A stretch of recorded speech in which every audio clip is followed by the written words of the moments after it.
दोस्तों आपको यहाँ पर क्या दिखाई दे रहा है? यहाँ पर मौजूद है कुल मिलाकर 5 बिंदी। तो यह कितनी बिंदियां हैं? यहाँ पर है पर्पल कलर की, बैंगनी रंग के ये गोले जो हैं ये बिंदियां हैं, 5 बिंदियां। यदि हम इसमें से एक बिंदी को घटा दें तो हमारे पास कितनी बचेगी? 5 में से यदि हम एक घटाएं तो हमारे पास कितनी बिंदी बचेंगी? चलिए देखते हैं। हमने इस एक बिंदी को हटा दिया। अब कितनी बिंदियां बची हैं? 1 2 3 4। तो हमारे पास बची कुल मिलाकर 4 बिंदियां। लेकिन अगर हम वापस से इसमें एक बिंदी जोड़ दें तो क्या होगा? सोचिए तो। जो हमारा 4 है, यानी कि ये 4 बिंदियां हमारे पास अभी हैं, यदि हम उसमें एक बिंदी को जोड़ दें तो क्या होगा? तो चलिए हम यहाँ एक बिंदी जोड़ देते हैं और देखते हैं हमारा उत्तर कितना आता है। 1 2 3 4 5। तो हमारा उत्तर आया 5। अगर हम ध्यान से देखें तो हमने क्या किया? अगर आप देखें कि जब हमारे पास 5 बिंदियां थी, हमने उसमें से घटाई थी एक बिंदी, तो हमारे पास बची थी 4 बिंदी। यह देखिए, जब हमने उस 4 में वापस से उतनी बिंदियां जोड़ दी जितनी हमने घटाई थी, तो हमारा उत्तर 5 आ गया, जो कि सबसे पहले हमारे पास संख्या थी उतनी। तो दोस्तों अब जरा यहां देखिए, यहां पर एक प्रश्न है। यहां पर 236 में से 114 को घटाया हुआ है और उत्तर आया है यह। यदि हमें पता लगाना है कि यह उत्तर सही है तो हम क्या करेंगे? जितनी संख्या में से हमने जो संख्या को घटाया है और जो उत्तर आया है, यदि हमें पता लगाना है कि यह हमने सही घटाया है या नहीं, तो हम क्या करेंगे? यदि हम यह जो 122 है इसे यहाँ लिख दें और जो हमारा उत्तर आया उसमें से उस संख्या को जोड़ दें जो कि हमने घटाई थी, यानी कि 114 जो संख्या थी उसे हम यहाँ जोड़ दें, तो उत्तर जो आएगा वो होना चाहिए जो हमारी सबसे शुरुआत में संख्या थी, यानी कि 236। तो चलिए देखते हैं ये उत्तर आता है या नहीं। तो सबसे पहले हम इकाई से शुरू करते हैं। 2 इकाई और 4 इकाई मिलकर होगी 6 इकाई। अब यह दहाई को गिनते हैं। 2 इकाई, 2 दहाई और 1 दहाई मिलकर होंगे 3 दहाई। अब यह 100 के समूह गिनते हैं। 1 और 1 हो जाएगा 200 के समूह। तो हमारा जो उत्तर आया है, यदि हम देखें, वो आया है 236, जो कि है बिल्कुल वही जो शुरुआत में हमारी संख्या थी। तो यह तो हमें पता लग चुका है कि यह जो घटा हुआ था वो हुआ बिल्कुल सही, एकदम सही जवाब।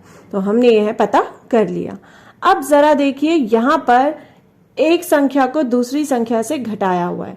यहाँ पर 268 में से घटाई है कौन सी संख्या? 139, और उत्तर दिया हुआ है 384, यानी कि 384। तो चलिए चेक करते हैं कि यह उत्तर सही है या नहीं। तो सबसे पहले हम यह संख्या जो है इसे यहाँ लिख देंगे, 384 यानी 384। अगर हमें पता लगाना है कि यह संख्या जो है, जो हमारा उत्तर आया है वो सही आया है, तो हम क्या कर सकते हैं? जो हमारा उत्तर आया है, यदि हम उसमें से उस संख्या को जोड़ दे जो हमने घटाई थी, मतलब 139, 139, इसे हम इसमें जोड़ दे तो हमारा उत्तर आना चाहिए शुरुआती संख्या जो थी वो। तो चलिए देखते हैं ऐसा होता है या नहीं। सबसे पहले हम इकाई देखते हैं। 4 और 9 को जोड़ने पर कितने होते हैं? 4 और 9 जोड़ने पर हो जाते हैं 13, यानी कि 1 दहाई और 3 इकाई। तो हम 3 इकाई यहाँ रख सकते हैं और 1 दहाई ऊपर पहुंचा सकते हैं दहाई वाली जगह पर। अब हम दहाइयों को देखते हैं। 8 दहाई और 3 दहाई कितने हुए? यह हुए 11 दहाई। लेकिन हमारे पास एक और दहाई जुड़ चुकी है, तो 11 और 1 हो गए 12। 12 दहाई का मतलब है हम यहाँ पर 2 रख सकते हैं, यानी 2 दहाई रख सकते हैं, और एक जो 100 का समूह हमारे पास बना है उसे यहाँ 100 की जगह पर पहुंचा सकते हैं। तो यह कितने हो जाएंगे? यह हो जाएंगे कितने? चलिए पता करते हैं।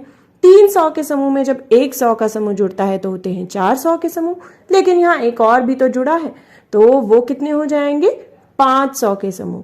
तो हमारा उत्तर आया 523, यानी कि 500 के समूह 2 दहाई और 3 इकाई। क्या वह बराबर है उस संख्या के जो एकदम शुरुआत में थी? जरा देखिए, यह तो बराबर नहीं है, तो हमारा उत्तर आया है गलत। तो यानी कि यह घटा जो किया गया था वो गलत था। तो दोस्तों हमने यह तो चेक कर लिया। अब यहाँ पर एक और घटा का जो प्रश्न है वो दिया हुआ है और उसका उत्तर भी दिया हुआ है। अब आप पता करिए कि क्या यह घटा जो हुआ है यहाँ वो बिल्कुल सही है या नहीं। यह प्रश्न लिया गया है आपकी एनसीईआरटी की कक्षा 3 की पुस्तक गणित का जादू के पाठ 6 से।